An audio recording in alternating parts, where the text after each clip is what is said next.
Pronto. Vamos falar a bênção, tá bom? A bênção. Iniciarmos o segundo shield sobre a Trindade, certo? Se a Trindade é bíblica. Vamos lá. Adonai, Eloheinu melech haolam, achei que deixando o Bemis votado, Betsivano, Lassor, Pedrive, Torá. Bendito és tu, Adonai, nosso Deus, Rei do Universo, que nos santificou com seus mandamentos e nos ordenou a falar as palavras da Torá. Amém? Amém. E Amém. porque Amém. possamos ter sabedoria e tudo que falemos aqui, Eterno, seja para o nosso crescimento e que possamos usar essa sabedoria com humildade, com tolerância, com paciência, que cada filho que está estudando nesta noite, ele possa estar preparado para resgatar aqueles que estão perdidos, aqueles que estão longe de ti, ou aqueles também que estão tentando se achegar a ti, mas continuam no erro, em tantas coisas, não porque ele quer, mas pelo meio onde está. Então, Yeshua.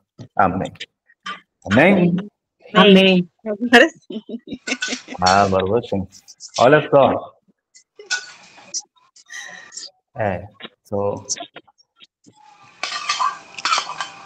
Eu vou silenciar. Pronto. Tá. Eu desativei os microfones de vocês. Aí, quando queiram falar, aí vocês ativam, me perguntam algo, tá? E depois desativam para me ajudar com a gravação, tá bom? Aroche. Vamos lá. Este é o terceiro capítulo do Shiur sobre Trindade, se a Trindade é bíblica.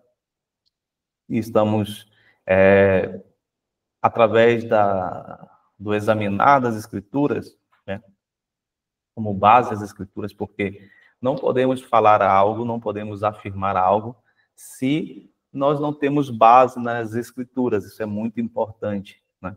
E será que tudo que tem se falado por milênios sobre esse assunto, acho que mais um milênio e meio, né, mais ou menos, sobre esse assunto, é bíblico, né?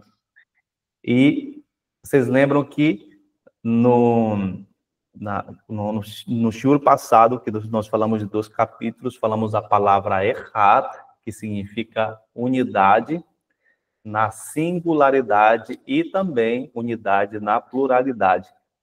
Mas não significa que quando se fala do Eterno, dizendo que ele é Echad, que está relacionando com unidade plural, mas sim singular, porque a maioria, ou sempre que se refere ao Eterno em Echad, não está em plural, certo?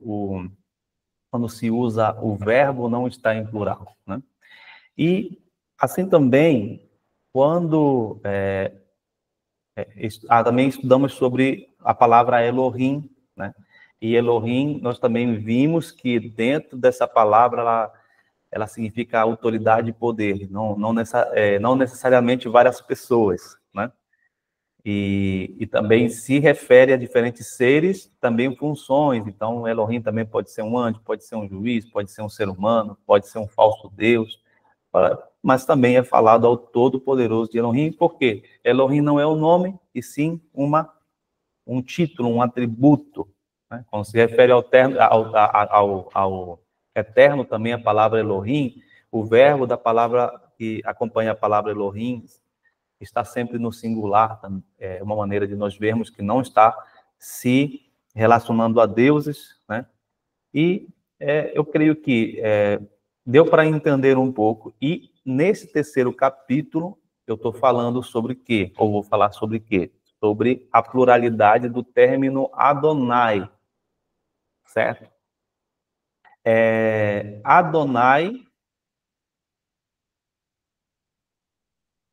a palavra Adonai, né, ela é uma palavra composta pela forma plural de Adon, Adonim, né?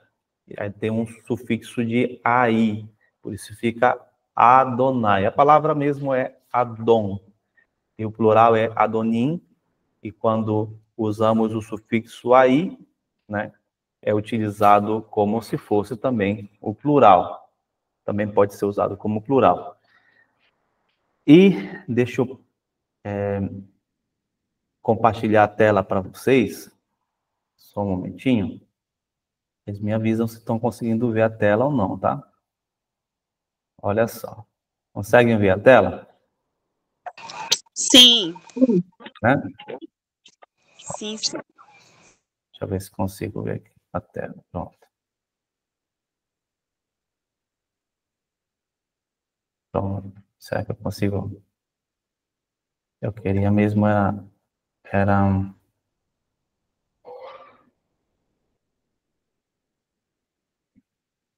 rapidinho.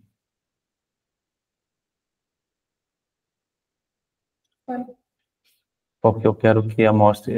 Consegue ver a setinha? Sim. Tá, pronto. Então, estamos vendo aqui a palavra Adonai, tá bom? Então, aqui vemos Adonai. Então, tem um Aleph, um Dalet, um Nun. Só um momentinho. Como é que deixa que faz? Você quer?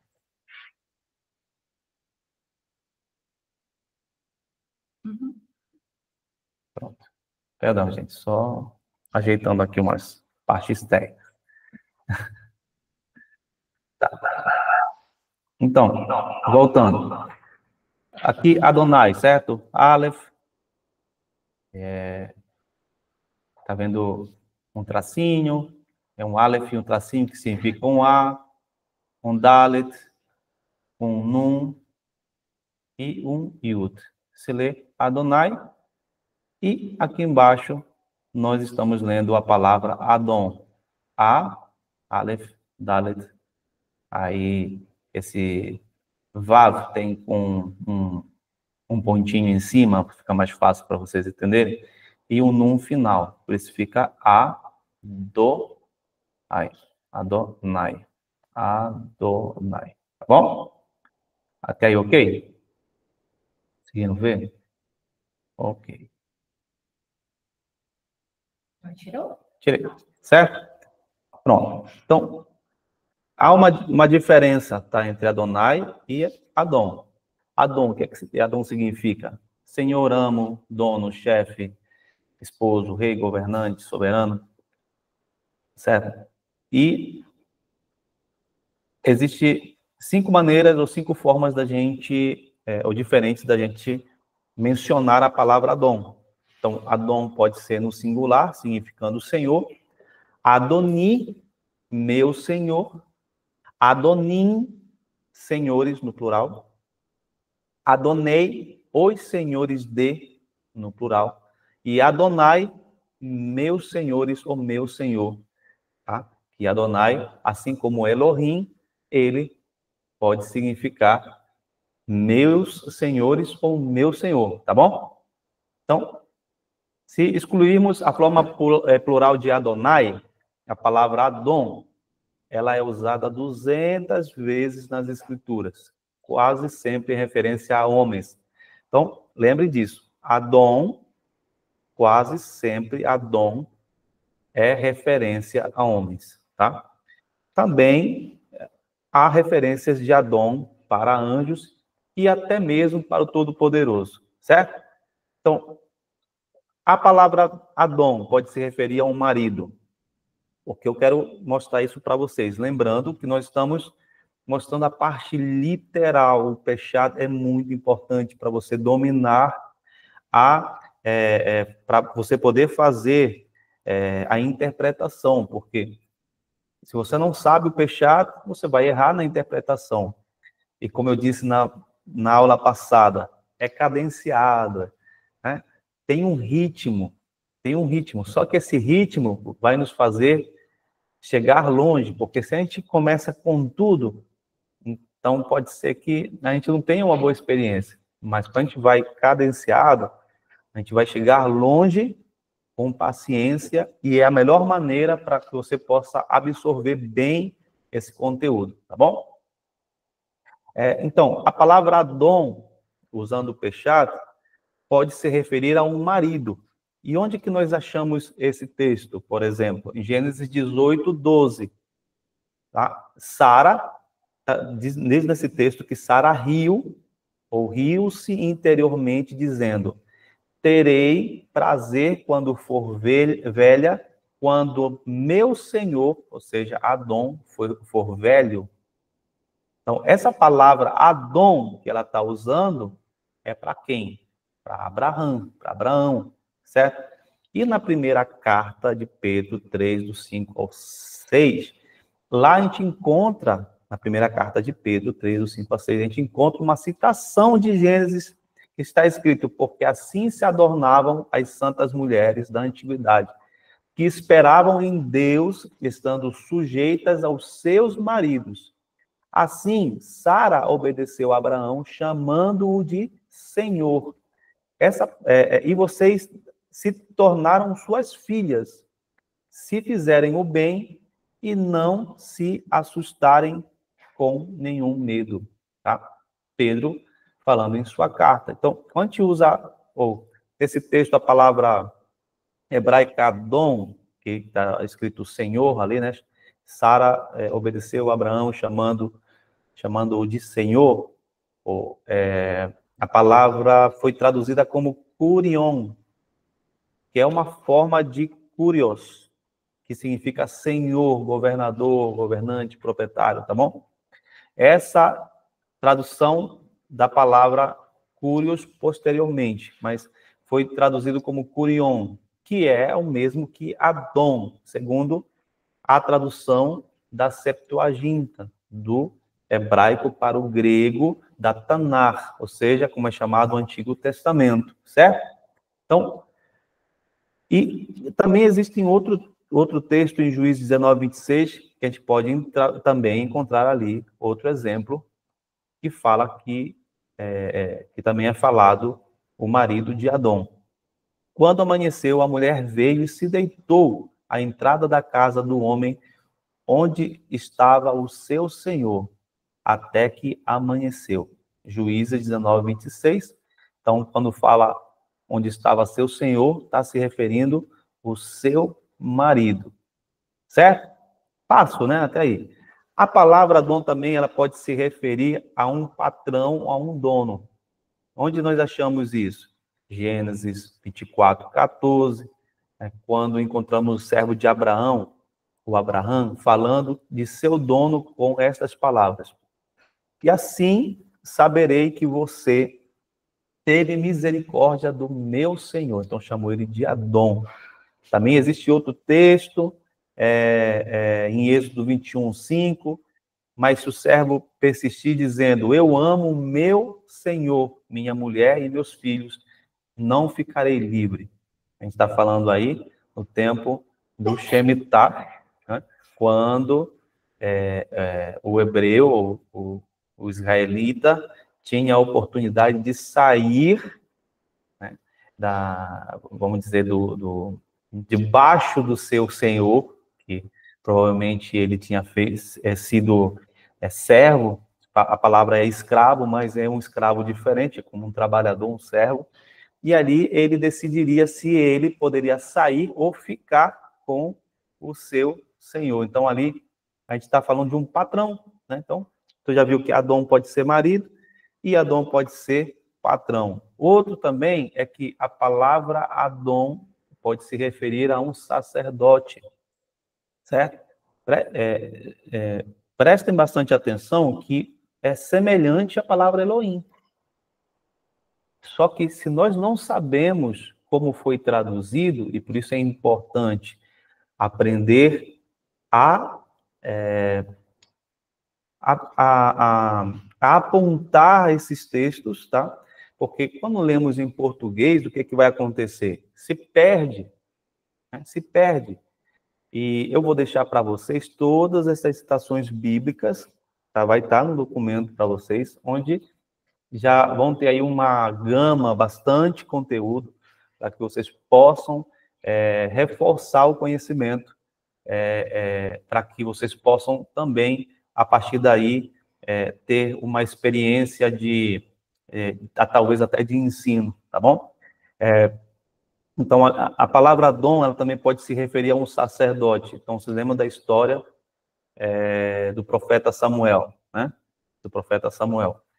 Em 1 Samuel 1, 15 ao 26, a gente não tem como lermos todo o texto, mas em 1 Samuel 1, do 15 ao 26, a gente lê lá como a mãe do profeta Samuel, Ana, falou com o sumo sacerdote Eli. O que é que diz lá? Porém, Ana respondeu e disse: não, meu senhor, ou seja, Adom, eu sou uma mulher angustiada em espírito. Li só o capítulo 1, versículo 15, a parte A do 15, agora eu vou ler o 26. E ela disse: o meu senhor, Adom, como vive a sua alma, meu senhor, Adom, eu sou a mulher que estava aqui com você orando ao Senhor. Você percebe que, traduzindo em português, fica muito Senhor, né? Senhor, Senhor, Senhor, Senhor, Senhor. Então, e você vai ver que, em português, o único que vai fazer diferença é o quê? Que o Senhor do sacerdote vai estar em minúsculo, né? E o Senhor, quando se fala do eterno, vai estar em maiúsculo. Mas quando você vai ler em hebraico, não existe maiúsculo e minúsculo. Tá? É isso que é o mais importante. O mais interessante. É que não existe maiúsculas e minúsculas dentro do alfabeto hebraico. Então, como saber, né? Dentro do contexto. Vocês compreendem como é importante entender a língua, a gramática, né? Porque quando a gente vai ler em português, eu estava conversando um dia desse, né? Não sei como é que funciona lá para o lado de Recife, né? Mas aqui, no Pará, eles falam muito a expressão égua. Égua é como se fosse não sei te dizer o que é égua, é muitas coisas, né? Pode ser espanto, pode ser uma exclamação, pode ser uma vírgula, pode ser um espanto, né? Pode ser muita coisa, né? Isso é interessante. E eu creio que qualquer estrangeiro que chega no Pará e ouve essa palavra égua vai pensar que é um animal, né? Então, eu acredito que a mesma coisa acontece quando as pessoas, mesmo estudando a língua hebraica, e não estão acostumados com a forma ou a expressão do povo, a cultura do povo, que não é coisa de 500 anos, não é como o Brasil 500 anos, não, gente. Está quase aos 6.000 anos, tá? Então existe muita tradição aí. E como entender essa tradição? Estando dentro do povo. Então, voltando a falar sobre a palavra Adom, que pode se referir a um sacerdote, ela está falando Adom, Adom, Adom, Adom, para o sacerdote, e no final ela termina com a palavra ao Senhor, que essa palavra ao Senhor, que seria Adonai, né? No hebraico original, não está Adonai. Está o nome do Eterno, que é Yud, Rei, Vav, Rei. As letras consonantal, né? Do tetragramaton, as 4 letras do Eterno. Mas foi traduzido como Adonai, porque seria a forma de explicar melhor, tá? Agora, a palavra Adon também ela pode se referir a um rei. 1 Samuel 16, 16. A palavra Adon está sendo usada em relação ao rei de Israel. O que é que diz ali? Ó? Agora, nosso Senhor, Adon, ordenha os seus servos que estão diante de você que procurem um homem que saiba tocar harpa. E quando o espírito maligno da parte de Deus vier sobre você, ele tocará a harpa com a mão e você ficará bem. Então, é chamado de Adom para o rei Saul. Né? Outro texto também, 1 Samuel 24, 8, na versão hebraica 24, 9, lá também diz, depois disso, Davi se levantou, saiu da caverna e gritou atrás de Saul dizendo, meu senhor, falou Adom, ao rei. E quando Saul olhou para trás, Davi abaixou o rosto até o chão e se prostrou. Certo? Então, vocês percebem que um rei também é chamado de Adom. Eu creio que a palavra Adom é mais fácil da gente entender, certo? Elohim foi mais problemático, confuso. Por quê? Elohim lembra a Deus, né? E como é que eu posso chamar um juiz de Elohim? Como é que eu posso chamar um rei de Elohim? Como é que eu posso chamar um profeta, um anjo de Elohim? Mas Adom é mais fácil de entender. Sim e não, porque existem erros de tradução por causa da palavra Adom também, tá bom? E onde é que mais se erra? Na Brit Hadashah, na Aliança Renovada, que é chamada de Novo Testamento pelos cristãos, né? Mas aprenda logo desde agora, fale a nova aliança, ou fale Brit Hadashah, que sai assim da sua boca, tá? Porque não é nova aliança, é aliança renovada. Baruch Hashem? Certo? Aí, voltando, a palavra dom pode se referir também, ou pode se referir também a um homem respeitado em geral, certo? Onde é que nós encontramos isso?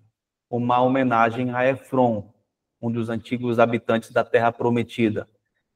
O texto de Gênesis 23, 10 ao 11, aí diz que estava Efron sentado no meio dos filhos de Et, e Efron, o heteu, respondeu a Abraão, ouvindo os filhos de Et e todos os que entravam pela porta da sua cidade, dizendo, não, meu senhor, ou seja, Adom, ouve-me, eu te dou o campo e te dou a cova que está nela, à vista dos filhos do meu povo te dou, sepulta o teu defunto.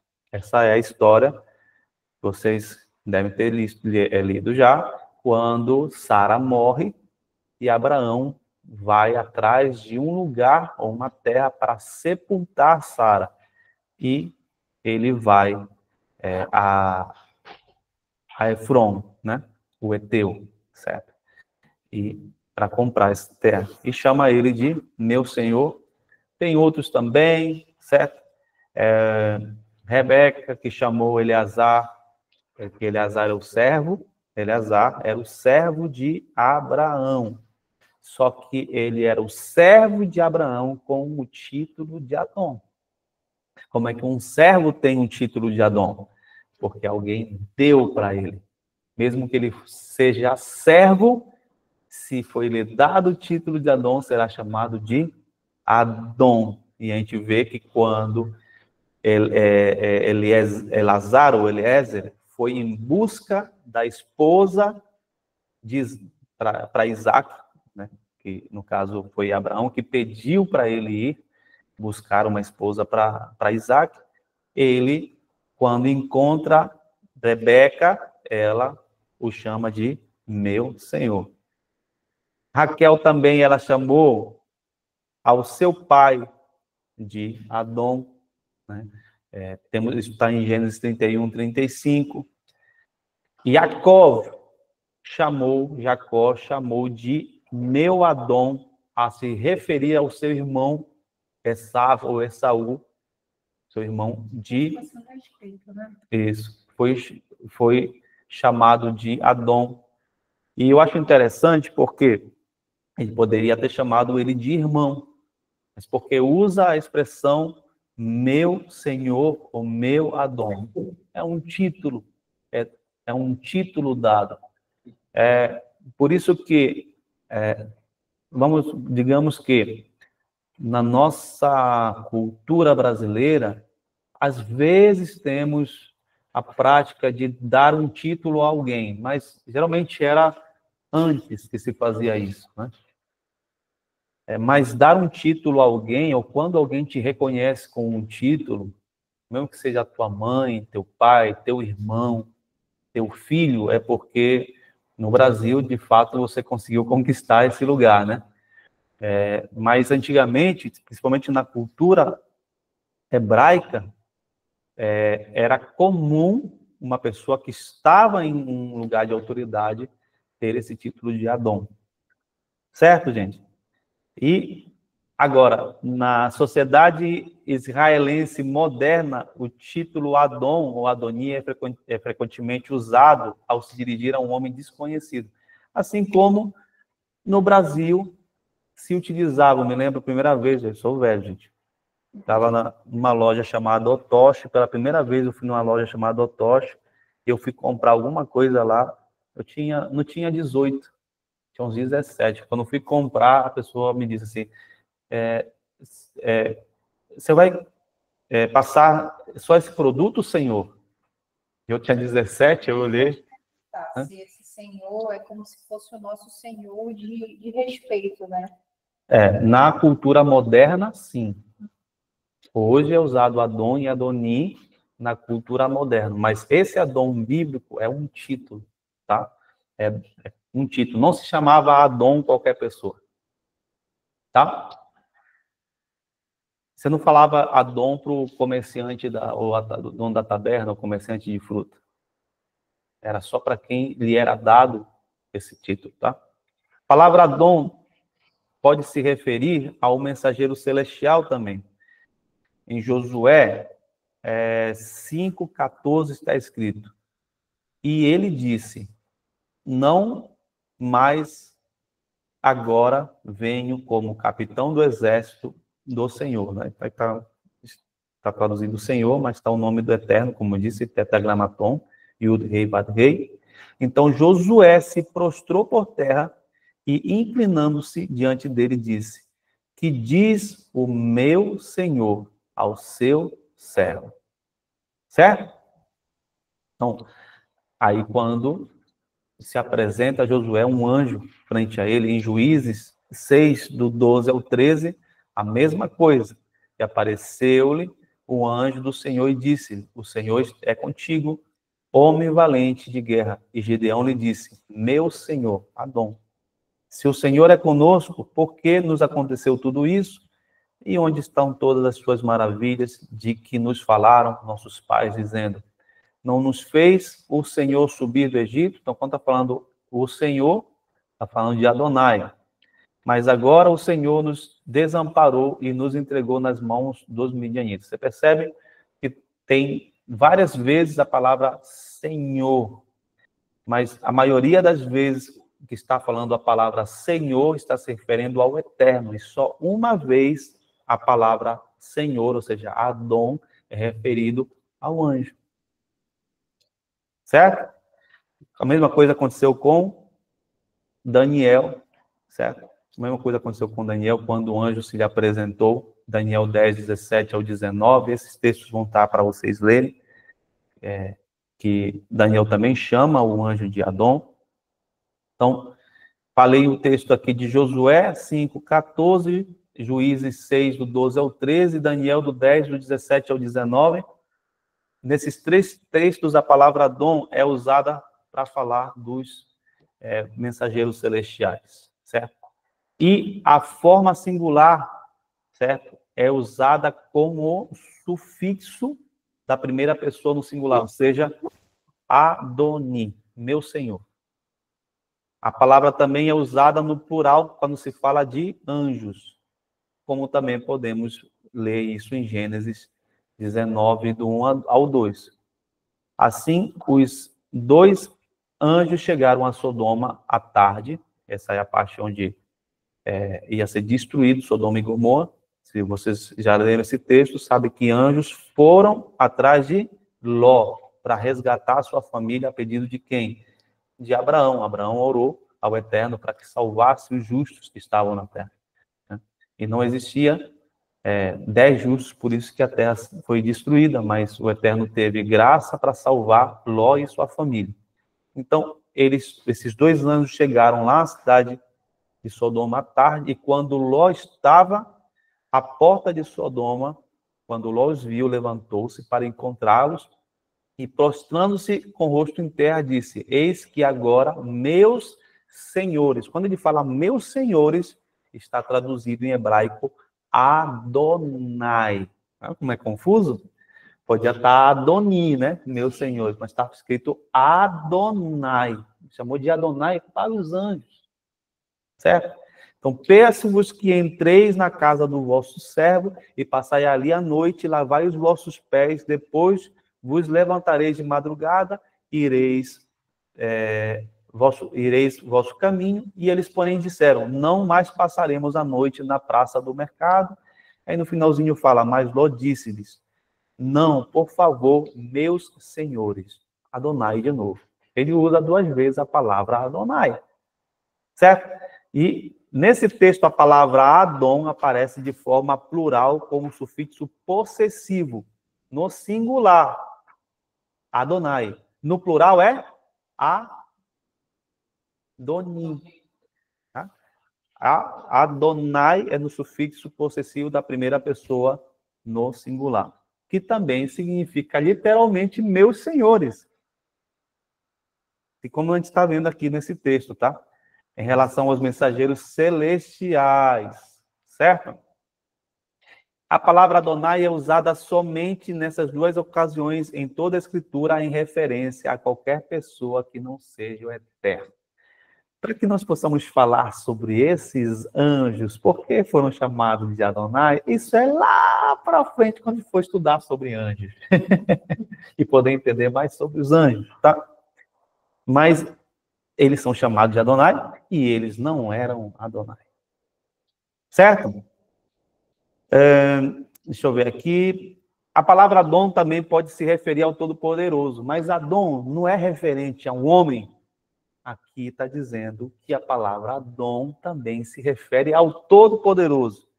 Por quê? Normalmente é usado a palavra de forma plural para o eterno de Adonai, que é usada em referência ao Todo-Poderoso, certo? Já em várias ocasiões, no entanto, a forma singular Adon também é usada para se referir ao Todo-Poderoso. Ou seja, está escrito lá em Êxodo 23, 17 e também em Êxodo 34, 23. Em Êxodo 23, 17, diz assim: 3 vezes por ano todo homem comparecerá perante o Senhor. Hashem, ou seja, eu fiz aqui uma tradução mais próxima do que nós entendemos. Diria assim: 3 vezes por ano o homem comparecerá perante o Senhor, aí o Eterno, né? Perante o Senhor, o Eterno. Essa palavra, o Senhor, seria Adon, e não Adonai. Certo? Como é que está a tua tradução? Aí no 23, 17. Por ano todo, todos os seus homens compareceram diante Do Senhor Adonai. Então, ele pegou o Adonai, que é o nome do Eterno, Yud, Rei, Vav, Rei, e chamou de Adonai.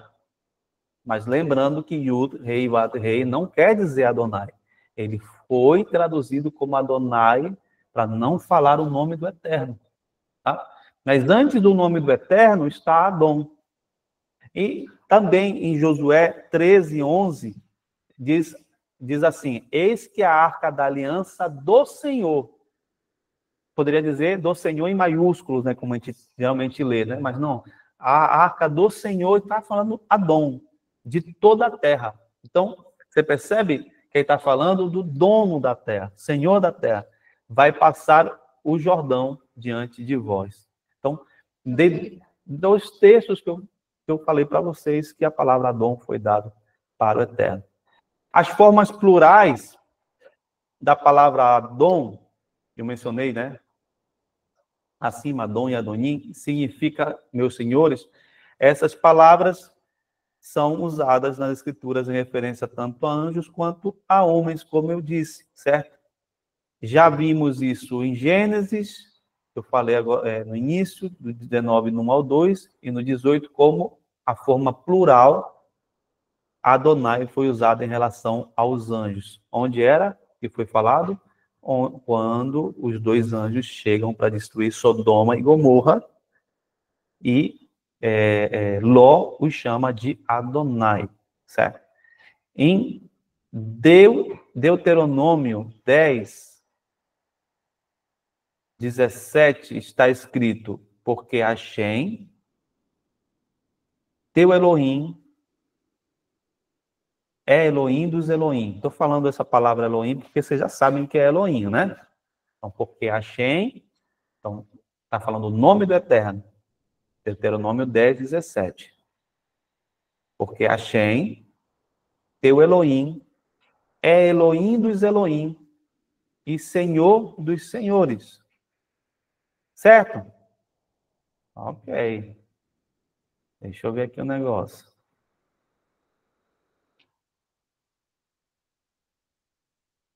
Ai, não sabia. Deixa eu ver se é o mesmo texto.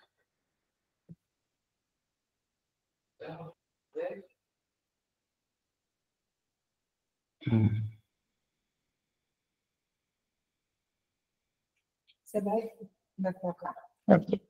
Eu quero colocar aqui o texto, mas não sei se eu errei meu versículo. Não faz acepção. Só um momentinho, gente.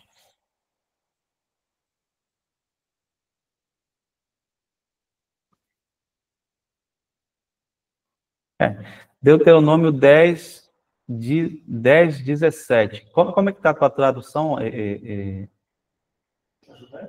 Isso, pode ler para mim, por favor. Pois Adonai, Deus de vocês, é Deus dos deuses e Senhor dos senhores, o Deus grande, poderoso e assombroso, que não favorece ninguém e não aceita suborno. Isso, é isso mesmo. Tá, é isso mesmo, tá certo. Ó, eu vou compartilhar para vocês. Olha só. Deixa eu compartilhar a tela.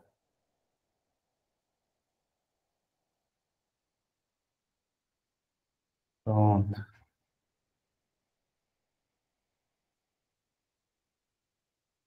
Na verdade, não era essa aqui, meu querido. Vocês estão vendo a setinha? Não, né? Sempre me equivoco aqui. Agora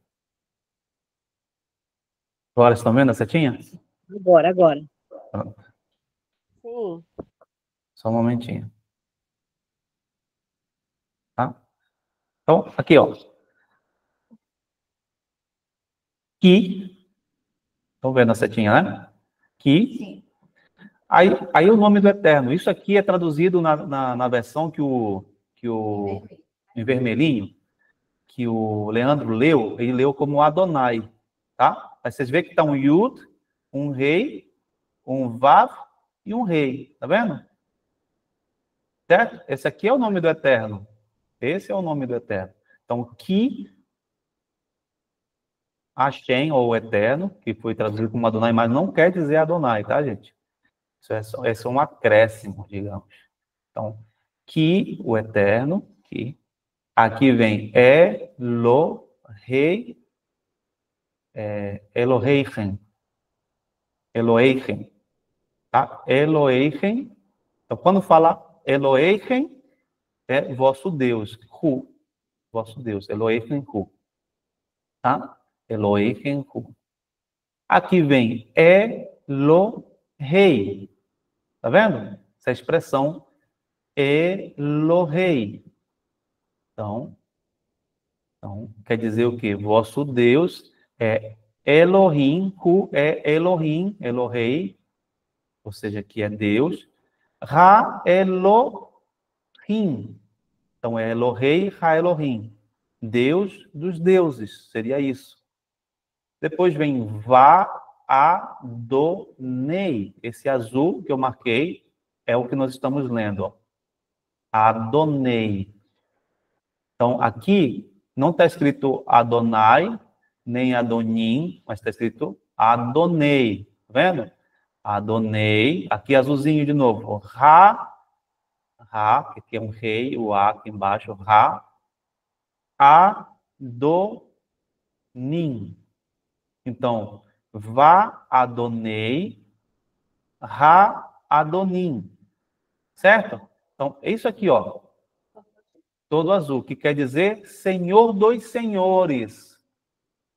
Senhor dos Senhores. Gravem o que eu estou dizendo, tá bom? Até ok? Sim, sim. Senhor dos Senhores, tá? Vamos lá.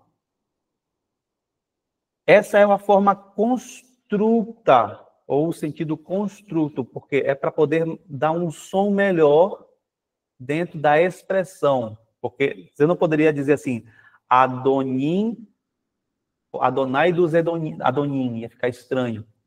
Ra-Adonim. Então fica Adonai, Ra-Adonim, tá? Fica mais correto. No Salmo 136, preste atenção no que eu estou dizendo, que eu vou fazer uma ligação com uns textos da Brit Hadashah para vocês, tá? No Salmo 136, versículo 3, está escrito: dai graças ao Senhor. Quando fala ao Senhor, não está escrito Adonai. Senhor dos senhores, Adonim. Então, dai graças a Adonai dos Adonim. Ficaria misturado, né? Hebraico português, né? Um hebraico português, né? Certo? Então, dai graças ao Senhor dos senhores, a Adonai dos Adonim, porque a sua misericórdia dura para sempre.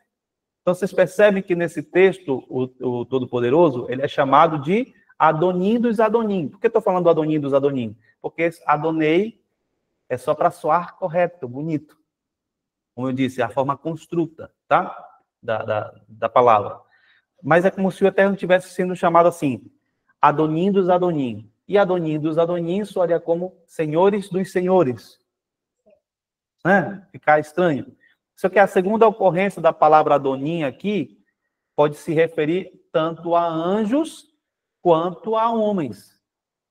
Tá? Então, no texto acima, Adonai, Ha-Adonim, pode significar Senhor dos Senhores, Senhor dos anjos. Mas pode ser Senhor dos homens. Certo? Ok?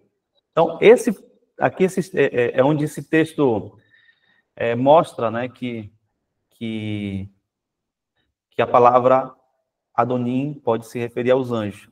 E também existe um texto em Isaías 26:13, que ali a forma Adonim aparece, tá? Referindo-se apenas a homens. Isaías 26:3. Como é que começa? O Senhor, tá? Quando fala o Senhor, Yud, Rei, Bat, Rei, nosso Deus, outros senhores, quer dizer, Adonim, além de ti tem dominado sobre nós, mas somente em ti confessamos o teu nome. Então, ele está falando, Adonim, está falando de outros homens. Se a gente fosse traduzir na forma literal, o eterno, nosso Deus, outros reis ou donos ou fortes, além de ti, têm dominado sobre nós, mas somente em ti confessamos o teu nome. Certo? 1 Reis 22:17 está escrito: e ele respondeu, vi todo Israel disperso pelos montes como ovelhas sem pastor, e o Senhor disse, estes não têm governantes. Adonim. Certo? Estes não têm governantes, Adonim, volte cada um para a sua casa em paz. Então, a gente percebeu aqui que a palavra, lembre que Adon é falado a rei, é falado a governante, pode ser falado a alguém que tem um título de autoridade, mas Adonim, a gente ouve aqui. Provavelmente estavam fazendo um papel de Adonai sobre eles, tá? Porque eles confiavam neles como Adonai, certo? E a gente vê aqui se referindo a reis humanos e não a anjos, certo? Agora,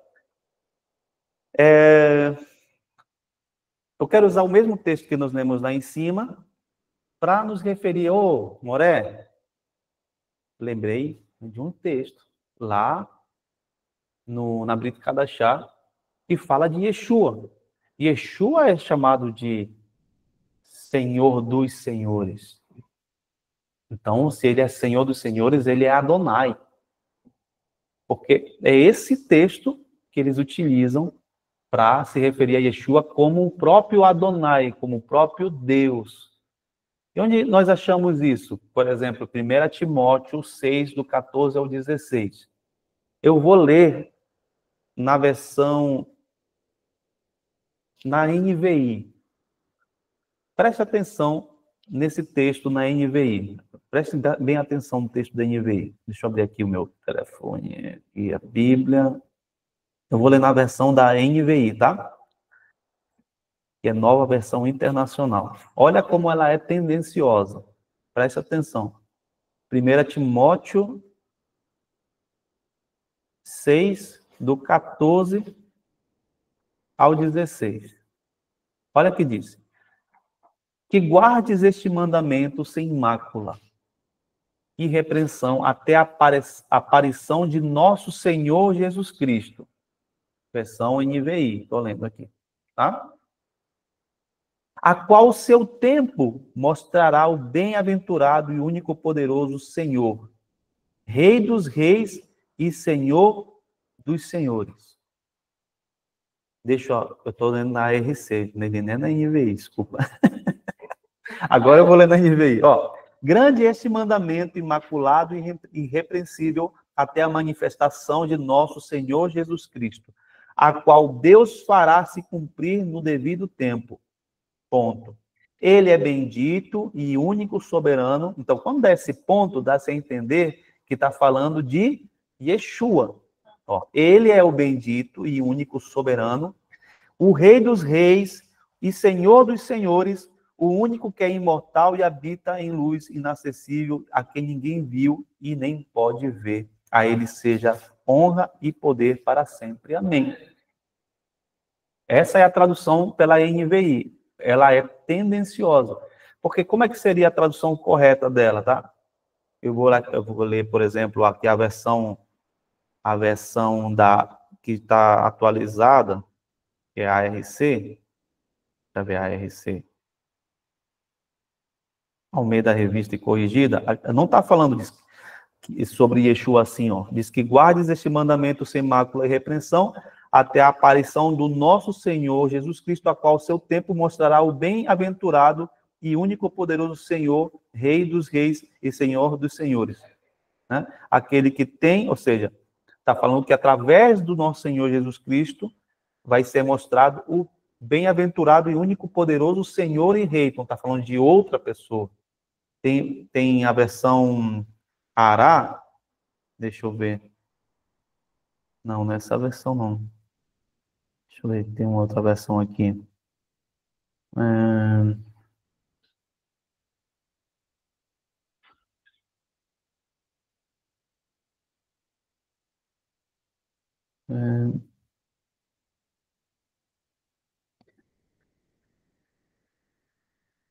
Deixa eu ver essa.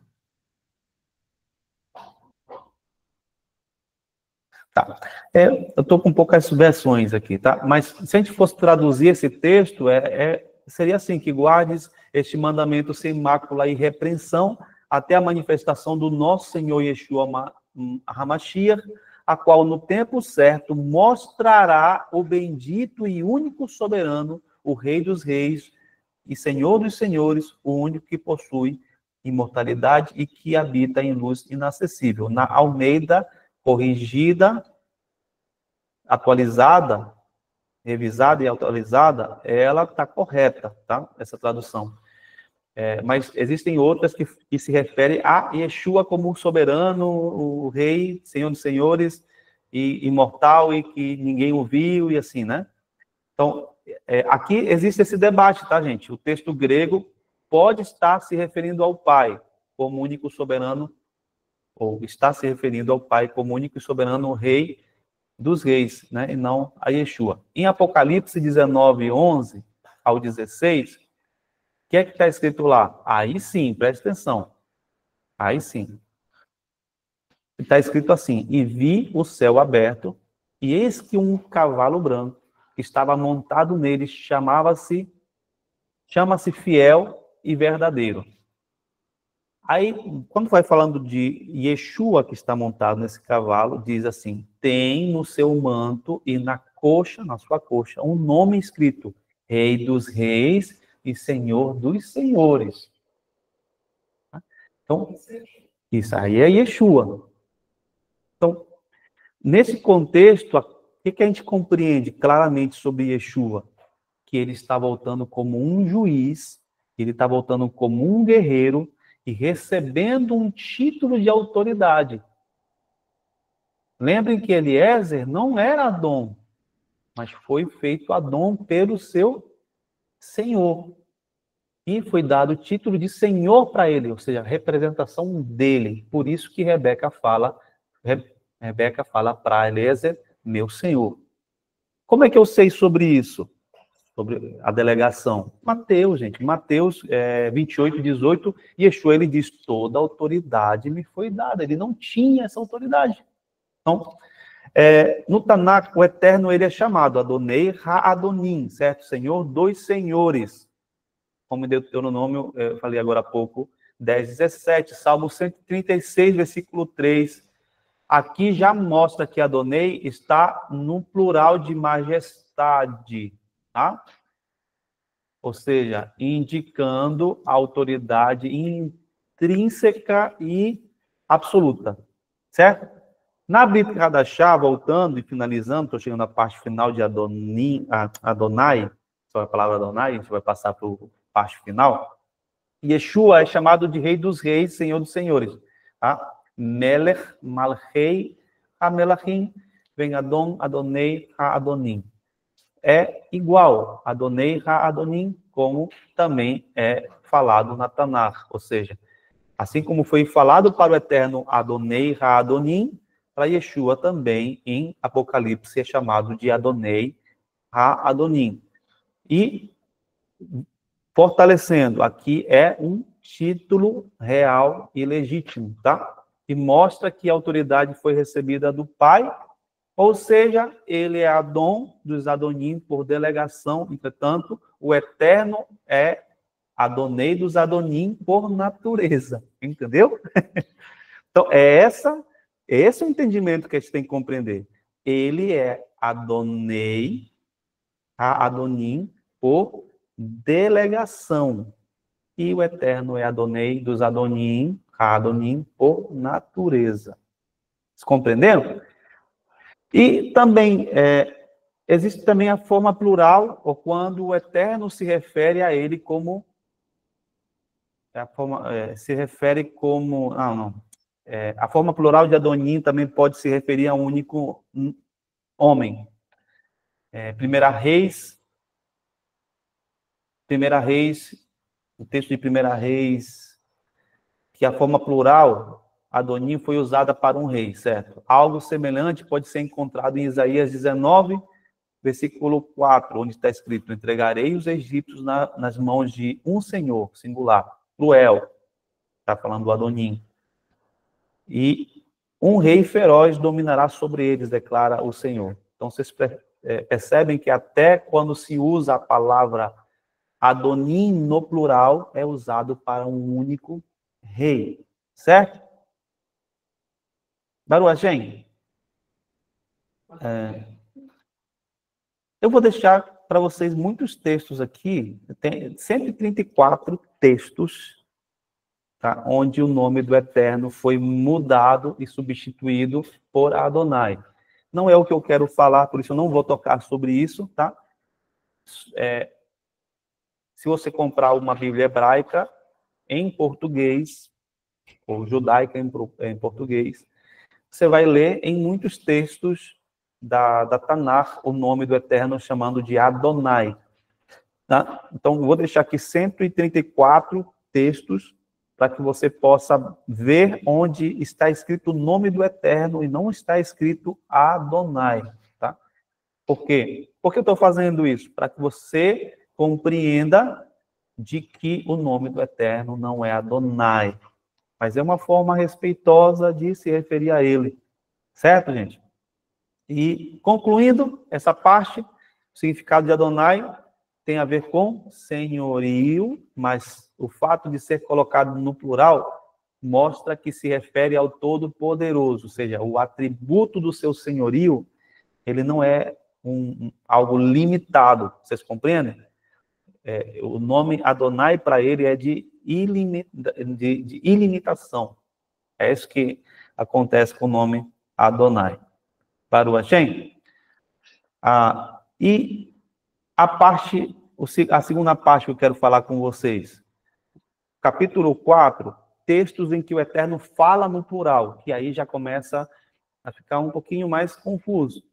Para quem lê os textos sem compreender o que está escrito na palavra, ele vai confundir por causa das influências, dos dogmas, das influências que são faladas, ministradas. Você vê esse tipo de influências em tudo que é lugar. Você vai ver no TikTok, no Instagram, no YouTube, várias referências, tá? A esse tipo de pensamento. Nos capítulos anteriores, só para reforçar, a gente falou sobre o que? Echad, Elohim e Adonai. Agora a gente vai falar alguns textos da Escritura onde o Eterno fala no plural, tá bom? Vamos lá. Tem esse texto que nós lemos na semana passada, mas eu vou reforçar ele aqui, tá? Em Gênesis 1, 26.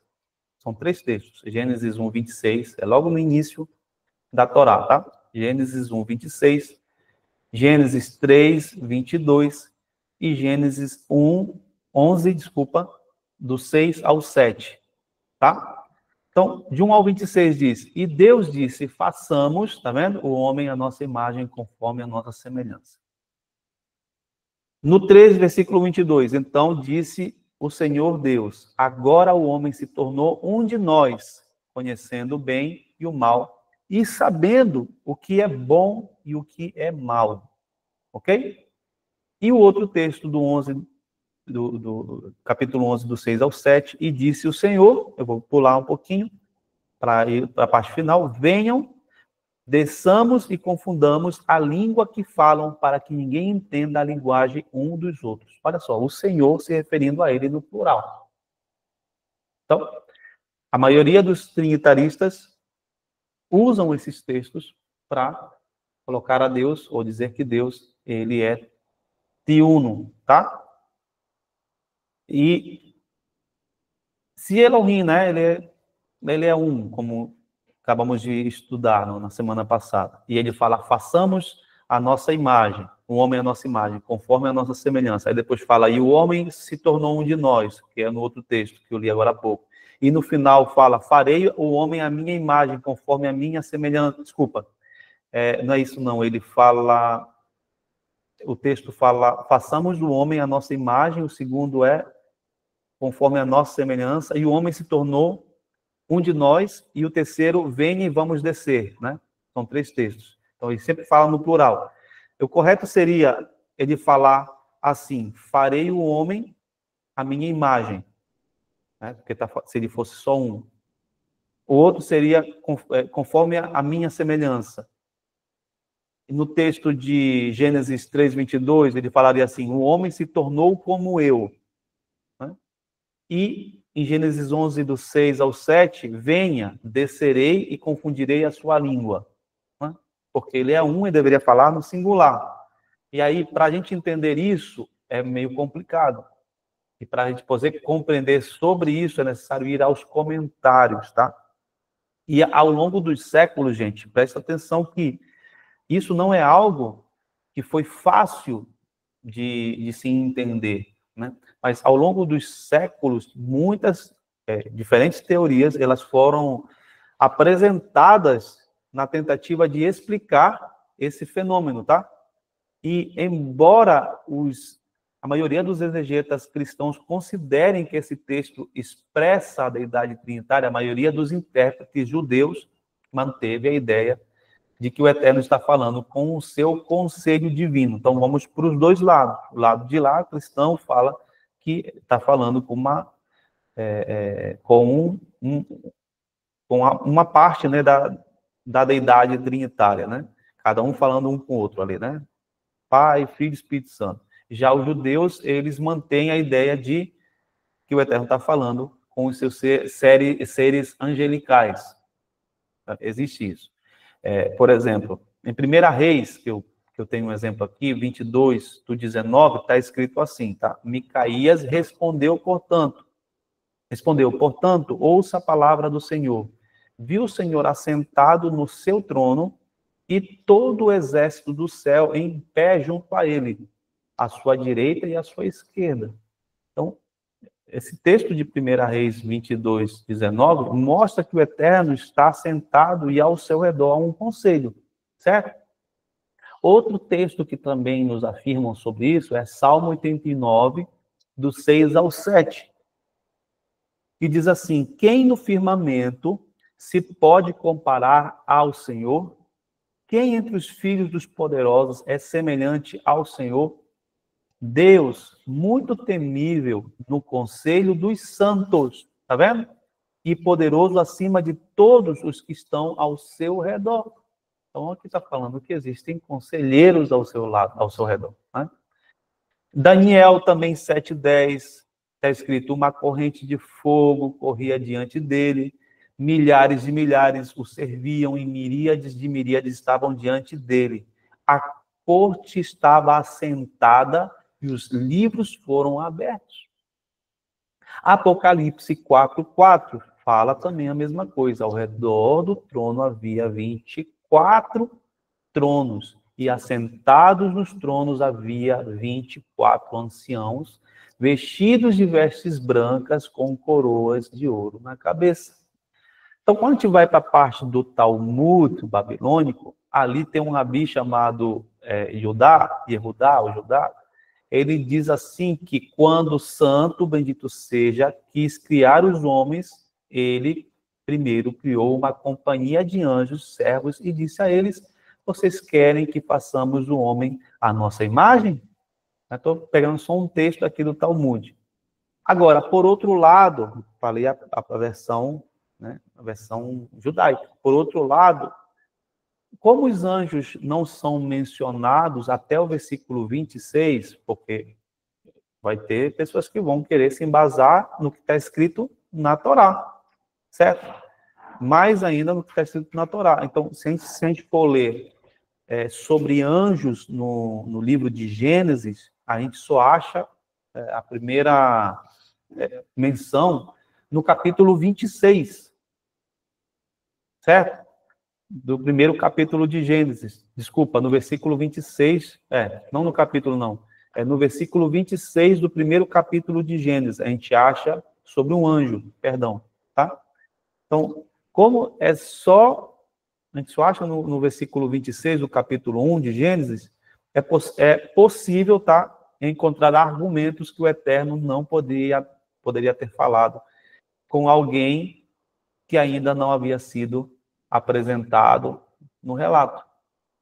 Então, isso que eu estou falando para vocês são as perguntas que nós fazemos ao texto. É importante fazer.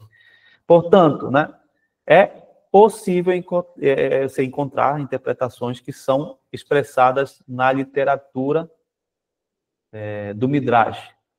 Midrash 15, tá? Que fala de Josué Belevi. Ele diz assim: e Deus disse, façamos os homens. E a quem ele consultou? Ele diz, Josué Belevi, ele consultou a obra dos céus e da terra. Então, existem comentários judaicos que não falam sobre o conselho, sobre sua corte celestial. Esse judeu, esse rabino, ele fala que ele consultou os céus e a terra. O rabino Ami, ele diz que ele consultou o seu próprio coração. Por que eu estou falando sobre isso, gente? Porque no judaísmo, a Torá tem 70 faces. Já comentei sobre isso para vocês. 70 fases, 70 opiniões. 70 maneiras de ver e interpretar, mas nenhuma delas é dogmática. É isso e pronto, acabou, porque... Não, a maioria chegou e concordou que não entraria mais nesse conceito, né? Então, alguém se perguntar por que pegaram uma doutrina e é isso e pronto e acabou, né? Primeira pergunta que nós fazemos hoje. E o exegeta judeu moderno, que se chama Humberto Cassuto, ele fala sobre esse comentário sobre Gênesis aqui. Ele fala assim que a ideia, né, de que Deus consultou seus anjos ministeriais foi considerada por alguns comentaristas, tanto medievais quanto modernos, como o verdadeiro significado do versículo. Mas pode-se argumentar com essa interpretação. A primeira, ele não está de acordo com o ideal central do contexto, que Deus criou o mundo inteiro sozinho. Segundo, ele fala que a expressão façamos não é uma expressão de conselho. E terceiro, ele diz que se a Bíblia pretendesse nos dizer que o Eterno tomou o conselho, ele teria declarado com quem ele consultou, como nos é dito em outras passagens que são geralmente citadas em apoio a essa teoria, como 1 Reis 22:19, ele cita outras, Isaías 6:2-8, que fala que o Eterno, quem dará conselho ao Eterno, né? Que o Eterno fala com o seu conselho, tá? Aí, a melhor explicação, apesar dessa rejeição desse comentarista moderno, a maioria dos comentaristas contemporâneos o que temos é de uma exortação no plural, ou seja, quando uma pessoa se exorta a realizar uma tarefa específica, ela usa o plural. É que os comentaristas dizem, tá? E tipo assim, vamos, levantemo-nos, sentemo-nos, coisa do gênero. Vou ler aqui um texto, por exemplo, 2 Samuel 24:14. 2 Samuel 24:14. Diz assim: caiamos nas mãos do Senhor. Aí depois fala, mas não me deixem cair nas mãos do homem. Esse texto, 2 Samuel, deixa eu ler aqui na 2 Samuel 24:14. Tá? Esse texto aqui, gente, do 24:14, o profeta Gade, ele vem a Davi, depois de Davi ter feito um censo, tá? Só para explicar para vocês, e que o Eterno proibiu, tá? É um mandamento não contar o povo de Israel.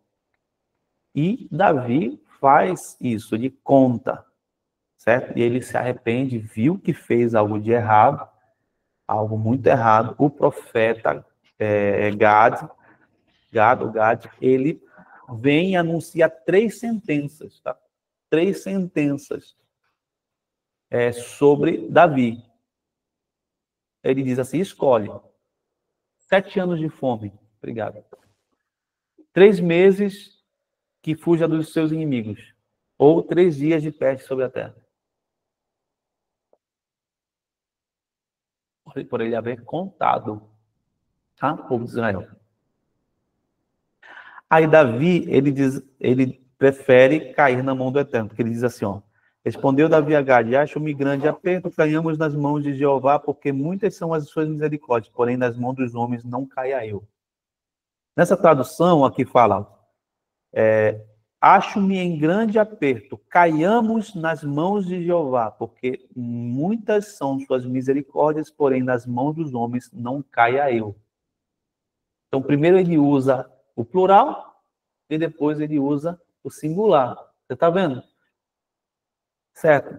Então, você vê que a expressão dele é no plural. Certo? E o Rav Moshe Ben Dahan, que é da comunidade israelita de Madrid, ele apresentou uma interpretação até mais profunda, cabalística, sobre esse discurso, né? Dizendo que a primeira coisa que o Eterno criou foi a alma humana. E que em Gênesis 1:26, ele estava falando com a alma do homem. Você vê que existem muitas interpretações Tá? Sim. Né? Alguns acreditam, tá, que o Eterno estava falando com a serpente, já li assuntos como esse, o Eterno falando com a serpente. Existe isso? Existe. Tá? Quando disse, o homem se tornou como um de nós, conhecendo o bem e o mal. Então, ele estava falando com a serpente, no lugar de estar falando com o seu conselho. Vocês percebem como a perguntar o texto nos dá muitas respostas. Por que só uma? Isso aqui me convém, tem que ser do jeito que eu quero. É muito pobre, tá? Então, apesar dessas diferentes interpretações, como eu disse para vocês, de novo, a maioria dos intérpretes judeus considera que em todos esses 3 textos que eu li para vocês, ele está falando com os seus anjos. Certo? Para finalizar essa parte, no Midrash você pode ler assim: eis que o homem se tornou como um de nós. Gênesis 3:22. Rabino Papias, ele interpretou o versículo da seguinte forma: eis que o homem se tornou como um de nós, significa como um dos anjos ministradores. O Rabino Judá Bar Simeon, ele fala como um de nós, significa como um do mundo. Como um do mundo. O primeiro do mundo, né?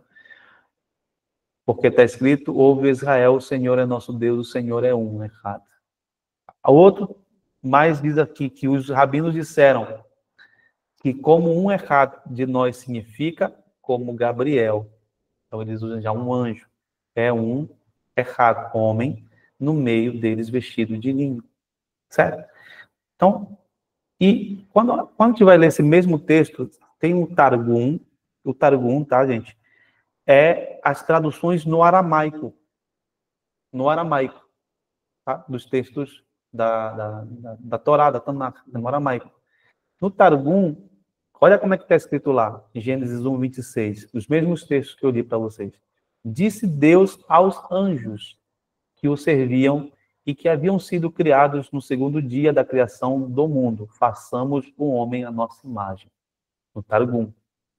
Em Gênesis 3:22, a mesma coisa diz. O Senhor disse aos anjos que o serviam, eis que Adão é único na terra, assim como eu sou único nos céus lá em cima. Em Gênesis 11:7 diz, o Senhor disse aos 70 anjos que ministravam diante dele, vinde, desçamos. Tá? A interpretação cristã tradicional, ela tem sido a de que tem sido de que há uma clara indicação de que um Deus triuno existe nesses versículos, tá? Mas, no entanto, em tempos recentes, tá? Tempos recentes, surgiu um conceito entre os intérpretes cristãos. Isso aqui é bom, é forte. Eu falei na semana passada com vocês. Que está mais de acordo à interpretação judaica tradicional, embora eles próprios acreditem na doutrina da Trindade. Eu quero que vocês escutem isso, porque é importante para vocês, que são teólogos cristãos dizendo isso, tá? Embora eles próprios acreditem na doutrina da Trindade. Por exemplo, Paul Sommer, ele escreve isso nos seus artigos. Tem havido uma mudança notável entre os teólogos cristãos em direção à interpretação judaica tradicional. O motivo dessa mudança não tem nada a ver com sentimentos ecumênicos, ele fala, mas com uma abordagem diferente para ler o texto da Bíblia hebraica. Tá? A maioria dos estudiosos agora acredita que a Bíblia deve ser interpretada por si só, sem imposições de crenças. Olha essa evolução da teologia cristã. Ou agendas teológicas posteriores, sejam elas judaicas ou cristãs. E eles dizem assim, isso significa que esses versículos do Gênesis, ou qualquer outra passagem da Bíblia hebraica, devem ser vistos à luz do seu próprio contexto e à luz de uma explicação inequívoca da língua hebraica. O desejo é entender que Moisés, Isaías, Jeremias ou o cronista entenderam a partir de que eles mesmos escreveram do seu próprio tempo, tá? E existem assim, que a gente pode ver que, em outras palavras, né, na verdade, é que se a gente for fiel à língua hebraica, estão dizendo isso, lendo o texto bíblico, né, como está escrito com o contexto, em seu contexto, onde está a escritura, ou onde a escritura explica, é mais fácil concluir que, nos textos em que o Eterno fala na forma plural, ele está se dirigindo ao conselho celestial, em vez de falar a partir de uma pluralidade de pessoas. E eu vou deixar para vocês aqui, eu deixei Bruce Walker, um comentário sobre Gênesis para vocês lerem o documento, para vocês verem que isso, de fato, é algo que está dentro dos livros deles de teologia, de estudo. Aqui eu tenho um, ó. Olha o tamanho. Esse aqui é só de Gênesis a números. Olha a grossura. Tá vendo? Tá? Sabe de que ano esse livro que eu comprei? Não, ganhei. Esse aqui eu ganhei, é de 1999. Tá? De 1999. A teologia moderna cristã não é tão nova assim. Tá? Essa aqui, ela é de edição 2000, aqui, ó. Edição 2000 está escrito. Ela tem 25 anos. Essa é a edição. Essa aqui é a primeira edição. Tá? Ela tem 25 anos. Então, eu deixei para vocês alguns comentários de Bruce Waltke, falando sobre isso, sobre Franz Julius, que não é desse comentário que eu tenho aqui, tá? Não é desse aqui, tá? Mas eu vou ler esse que eu tenho, tá? Eu vou ler esse aqui para vocês, está bem aqui na frente de vocês, para vocês possam ouvir. Eu vou ler só a palavra Deus, que está escrito Elohim, tá? Olha o que diz, esse aqui é de Champlin. Champlin é um PhD em teologia cristão, e ele diz assim: notar o plural Elohim é o plural de Eloá, podendo ser traduzido por deuses. No plural, essa forma pode apontar para anjos. Neste caso, porém, o plural, sem dúvida, é o aumentativo de exaltação, frisando a majestade de Deus. Um cristão dizendo que a palavra Elohim não é trindade, mas tem a ver com a exaltação da majestade de Deus. Aí ele fala, e não a ideia de pluralidade de pessoas. Ó. Alguns tentam extrair desse plural um sentido trinitário, mas a maioria dos estudiosos pensa que isso é cristianizar demais o texto. Dentro da própria teologia cristã, a doutrina da Trindade só veio ser formulada no século II depois de Cristo. Um teólogo cristão. Tá? Tem gente que quer forçar o texto. É melhor você dizer assim, não, eu sou cristão, eu acredito na Trindade, porque é um dogma cristão, mas não é um dogma da raiz do judaísmo, de Yeshua. E Yeshua não criou Trindade, certo? E a gente está... É como uma cebola que a gente vai tirando as camadas, né? Como uma cebola. Uhum. Será? Não sei. Agora eu fiquei. A Ingrid está dizendo que existe uma... Esse professor ele quer ir devagarzinho. Ela está dizendo que existe uma hierarquia. Então, até então, eu consegui provar para vocês que na Tanar, quando se fala do Eterno, em nenhum momento o Eterno diz que ele é 3. Tá? Em nenhum momento o Eterno diz que ele é 3.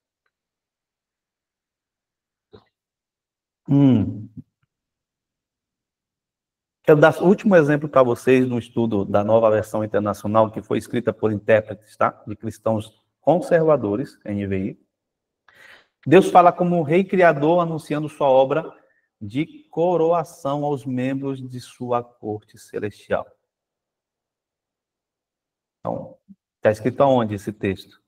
Isaías 6, nos versículos 1 a 8. Olha o que diz. No ano em que o rei Uzias morreu, eu vi o Senhor assentado num trono alto e exaltado, e a aba de sua veste encheu o templo. Acima dele estavam serafins, cada um deles tinha 6 asas, com 2 cobriam o rosto, com 2 cobriam os pés e com 2 voavam. E proclamavam uns aos outros: Santo, Santo, Santo é o Senhor dos exércitos, a terra inteira está cheia de sua glória. Ao som das suas vozes, os batentes das portas tremeram, e o templo ficou cheio de fumaça. Então gritei: ai de mim, estou perdido, pois sou um homem de lábios impuros, e vivo no meio de um povo de lábios impuros. E os meus olhos viram o Rei, o Senhor dos exércitos. Então um dos serafins voou até mim, trazendo uma brasa viva que havia tirado do altar como uma tenaz. Com ela tocou a minha boca e disse: veja, isto tocou os seus lábios. Por isso a culpa será removida e o seu pecado será perdoado. Então ouvi a voz do Senhor conclamando. A voz de quem? Do Senhor Adonai. Quem enviarei? Quem irá por nós? E eu respondi: eis-me aqui, envia-me a mim. O Eterno está dizendo aqui: quem enviarei e quem irá por nós? A gente pode observar aqui 2 coisas, certo? A primeira é que há várias pessoas envolvidas nesse contexto. Primeiro, o Eterno fala que está sentado em seu trono, em um alto sublime, cercado por seres celestiais chamados de serafins, e esses anjos o servem por um lado e louvando com as suas bocas e adorando-lhe, cobrindo com suas asas, e por outro lado, e por meio de uma brasa, limpando os lábios do profeta, dando-lhe uma mensagem de reconciliação, certo? Portanto, é uma colaboração íntima entre o Eterno e seus espíritos ministradores que cercam quando ele se assenta no trono. Isso a gente está lendo nesse texto. A segunda coisa que a gente vê aqui é que o profeta chama o Eterno pelo nome, né? Adonai Tsevaot, que quer dizer Senhor dos Exércitos, o Eterno dos Exércitos, que é um título que expressa a conexão direta entre o Eterno e todos os bilhões de anjos que estão ao redor do seu trono, certo? E fazem sua vontade ao som do seu comando. Isso está escrito em Salmo 103, versículo 20. Né? E, portanto, esse texto que eu li aqui nos ensina que há um conselho coletivo celestial que toma decisões. Daniel 4:14, a gente vê sobre isso, e no versículo 21, certo? E nesse tipo de cenário, o Eterno está dizendo: a quem enviarei? Né? E quem irá por nós? Então, quando ele fala quem enviarei, está falando com ele mesmo. E quem irá por nós? Ele está falando com o conselho celestial. Baruch Hashem? Então, o último texto aqui, Isaías 41, do 21 ao 24, está escrito assim: contra os falsos deuses, tá? Esse texto fala contra os falsos deuses. Exponham a sua causa, diz o Senhor. Apresentem as suas provas, diz o rei de Jacó. Tragam os seus ídolos para nós, tá vendo? O Eterno falando plural. Dizerem que vai acontecer, que eles nos contem como eram as coisas anteriores, para que as consideremos e saibamos o seu resultado final. Ou que nos declarem as coisas vindouras. Revelem-nos o futuro, para que saibamos que vocês são deuses. Façam alguma coisa boa ou má, para que nos rendamos, cheios de temor. Mas vejam só, vocês não são nada, e suas obras são totalmente nulas, detestável, é aquele que os escolhe. Então, também não é difícil a gente entender, né, esse contexto aqui, que o Eterno está incluindo seus servos, tá? Que estão sentados ao seu redor na corte celestial para julgar o restante da criação. Os falsos deuses não têm capacidade de profetizar, certo? Profetizar a verdade do que vai acontecer, né, no futuro. Somente o Eterno tem esse conhecimento do futuro, porque você sabe que ele existe no passado, ele existe no presente, tá? Ele existe no futuro, isso simultaneamente. E somente se ele compartilhar, na verdade, seu conhecimento com os seus servos, é que eles poderão saber algo exato sobre o futuro. Portanto, a ideia é que o Eterno poderia se surpreender com um cumprimento exato das profecias estão excluídas aqui. Tá? Isso só pode ser feito pelo quem? Só pode ser feito por quem? Pelos seus anjos. E outros seres criados que estão entre os servos do Eterno, entre os quais a humanidade também pode ser incluída. Tá? Você percebe que os anjos não sabem o futuro. Os anjos não conhecem, porque são criados. E o texto está falando daqueles que podem ser surpreendidos pelo cumprimento das profecias, das quais o onisciente, o Eterno, está, obviamente, excluído. Ou seja, ele sabe de tudo, né?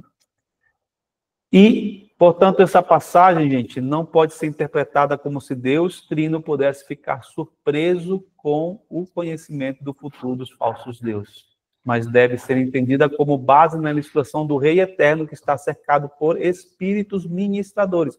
Então, nesse texto aqui que eu acabei de ler para ti, ele está falando que os seus espíritos ministradores